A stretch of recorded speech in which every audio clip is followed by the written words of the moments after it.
Entity, entita, entity, entita, entity, entita is cooped up in this house. Presence comes to us from Neon Studios and director Steven Soderbergh, who's done a lot of films throughout his career, going all the way back to 2000 when he did Traffic and Aaron Brockovich in the same year. Well, they were released in the same year. I don't think he filmed them in the same year. Maybe he did. He's just not goddamn good. I need to retro review those at some point. Let me know which one should be first. He also did Unsane, that was certainly a unique film that had a little bit of an interesting premise and a bit of a weird payoff. He also did Kimmy. I don't understand why that was released on Max, but nevertheless, Magic Mike, Oceans 11, 12, and 13, and was also written by David Koepp, who did Jurassic Park. He did Mission Impossible. He did Stir of Echoes. Remember that one as I go on. He also did Indiana Jones 5 and You Should Have Left. Definitely remember that one as I go on. Though, given the dialogue in this movie and the way it's acted out, the writing may have actually been done by a ghostwriter. Ironically, considering that this involves a family that moves into a house where a supernatural entity resides. And the unique twist on this is we see everything from the perspective of the supernatural entity, like Paranormal Activity with slightly better acting and about a tenth of the goddamn scare factor even of the worst entry. By the way, I own every single Paranormal Activity movie. We don't count Next of Kin. We don't count that one. Thank God they didn't end up doing an 8th one. So this has gotten quite a bit of attention on the film festival circuit, to the point that people were either lavishing it with praise or saying that the experimental nature of the ghost perspective could end up, turning some people off. It could end up being used as a crutch, or the fact that it's just filmed in one location, literally at a house, again, like a lot of the Paranormal Activity movies, until you got to number 3 that took place at 2 locations. And then also the 4th one that actually was also only 2 locations, and then marked ones that basically just fucked up with the timeline. Look, the whole thing is it gave me echoes, stir of echoes as it were, of Paranormal Activity. And also, according to David Koepp, basically he had some films that inspired him to write the way he did. Like The Vanishing, as well as Rosemary's Baby and Cat People. That was certainly a weird one. And Stir of Echoes. Fitting, because you can see a lot of Stir of Echoes in this, just without the budget, or without the decent acting, or without... Look, I'm not going to mix words here. While I really do appreciate what this film was trying to do, I found this aggressively fucking boring. Very goddamn boring. Boring mainly because, yes, the movie rewards you for paying attention. It's also not very long. It's like 80 minutes long. But you only have to pay attention to like 3 particular pieces of dialogue, and then you will get the whole goddamn plot. And there's not really much of a plot. Once they talk about one particular thing that ties to Chloe, played by Kalina Liang, who I do have to say actually is a bright young actress and I think does the best job she can here. She has experienced loss, and because of how that loss happened, once one particular character is introduced, I'm like, gee, I wonder who's behind all this stuff that's going on. Could it be tied to this person? Look, I'm going to end up spoiling quite a bit of this in about a minute or 2. But really, if you can't figure this film out, then I don't know what to tell you, because it's pretty straightforward. And I did like how the entity would literally go into a particular part of the room. And yes, there is a tie to Chloe, and also Lucy Liu is in this as Rebecca. And I do have to say that Lucy Liu is making some odd career choices. You do have Julia Fox, who is absolutely a fox. She plays the realtor that gives them a sweetheart deal on this house. It's a very nice house, all 5-6 rooms of it. Though I don't really understand these stairs and everything. We go up, and then like we have this short amount of stairs, and then we have room, and who the fuck designed this goddamn thing? Also, that is played by Chris Sullivan. The dad is also named Chris, because apparently they didn't trust him to remember another name, because he wasn't given much to do, except act like a drunk dad that's coming apart at the seams, to the point he's ripping his hair out, to the point he's bald. So you do have Tyler, who's the brother, Eddie Maddie, and you do have a character named Ryan. West Mulholland, not West Mulholland Drive, rest in peace David Lynch. I'm really trying with this, but there was nothing to sink your teeth into. Nothing that was particularly interesting about this. One bit before we really get kicked into the third act, one character says something, and I'm like, gee, I wonder what's going to happen. And there are some unique camera tricks and some cool shots, but the movie is so much style over substance, and there's not even a lot of style to justify the lack of substance. By the way, watch The Substance. Really good. And Demi Moore better win a goddamn Oscar for Best Actress. That's probably the only one that's going to win besides Best Makeup, but nevertheless, Presence certainly lacks one. That's actually kind of the weird thing about it. For a movie about a supernatural presence, I really just felt like this thing probably could have used a wedgie board, a wah-weg board. Nailed it. Didn't work. Did not work for me, though again, Kalina does fine. Everybody else is just kind of just there in the ending, like, oh, that's where we're going now, so let's just tear this up. Spoilers! 3, 2, 1, spoilers! So, yeah, it's in theaters. You could check it out if you want. I got a private screening, by the way. But Chloe lost her friend Nadia because of an accidental drug overdose at a party. And there's also another girl that passed away. But the fact that Chloe was so close to her, they moved somewhere else. And the dad, Chris, by the way, played by a guy named Chris. I'm sorry, I just can't get over that. That's total typecasting. Hey, he's more sympathetic towards Chloe's cause.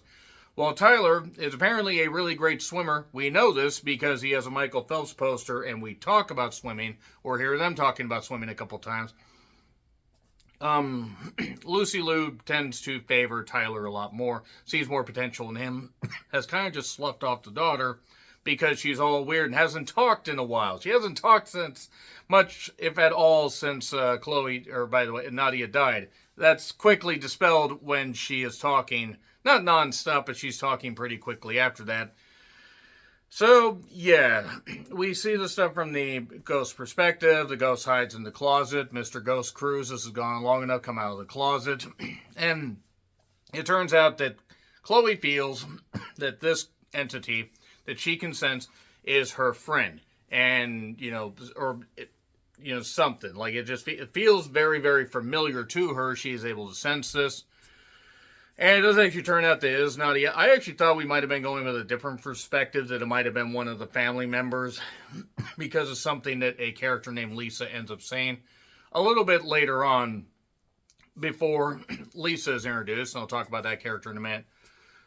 Tyler befriends a guy named Ryan, who's a very nice guy, but obviously has some creepy, stuff about him because he immediately ends up hooking up with Chloe and always reminds her, like, whatever you want to do, you're in control, you're this kind of stuff. It's like Evan Peters' character in American Horror Story, but without Evan Peters actually being abused. And if you get it, you get it.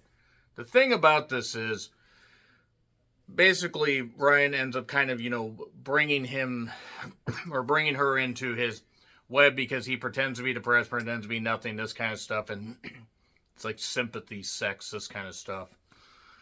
And that kind of factors into, a couple things that go on a little bit later.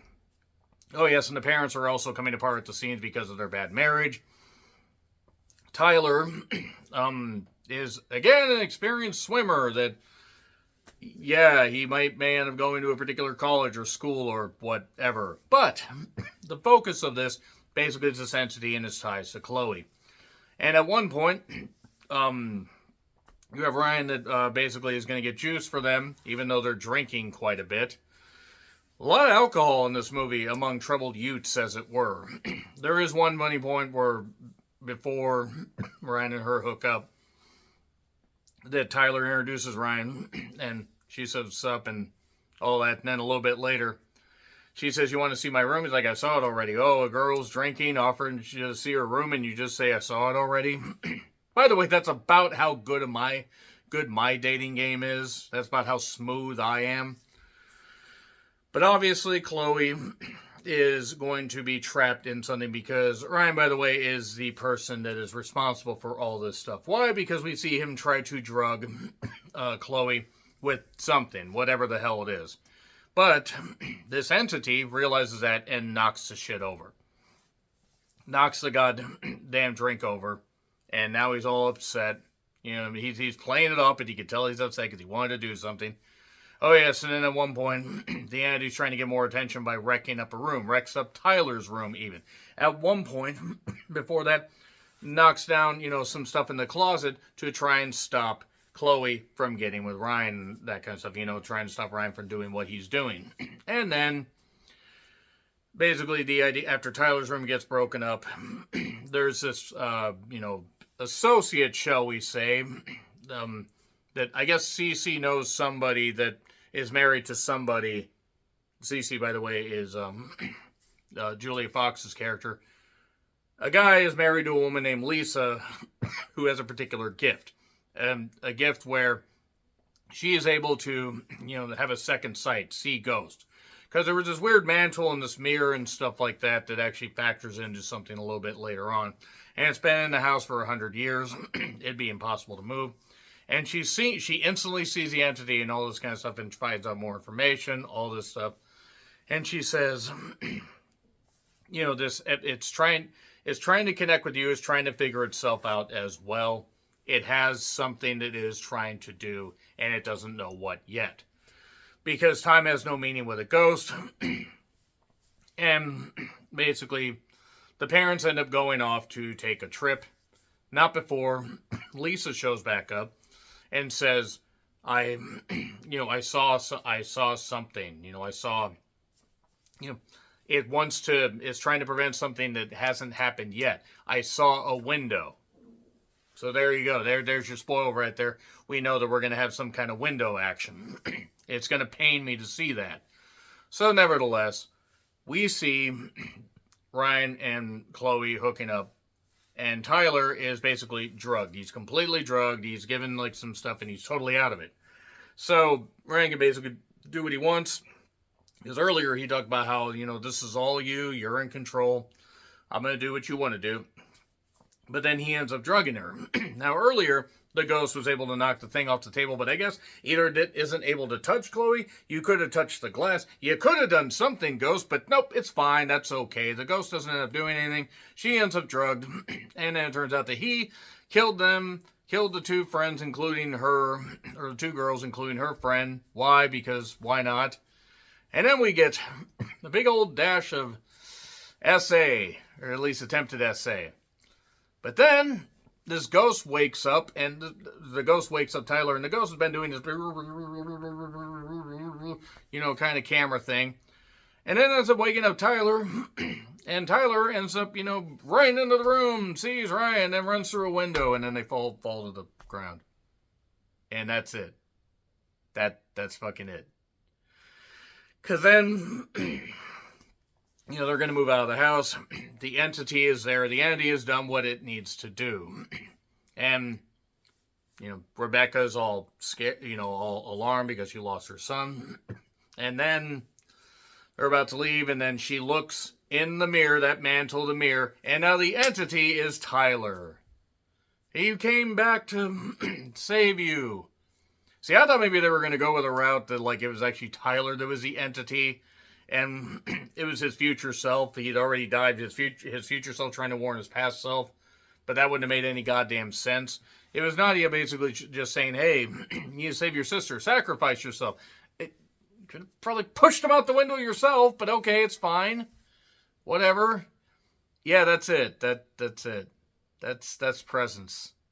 I am stunned that this movie got so much praise. I didn't hate it so much as I just found it really boring. And when it's not scary or not suspenseful or not interesting, and all you have is a gimmick and you can't capitalize on that gimmick, you're not really going to get much more than me just saying, yeah, it gets an F. I'm sorry. It gets an F. Kalina Liang does a good job, but everybody else is just kind of mundane. It's not even anything against the actors. They're just there. So yeah, F. Agree, disagree, what I said, like, share, subscribe, Twitter, Letterboxd, Blue Sky handles in the description. I'm John Ritlin. I'll see you soon.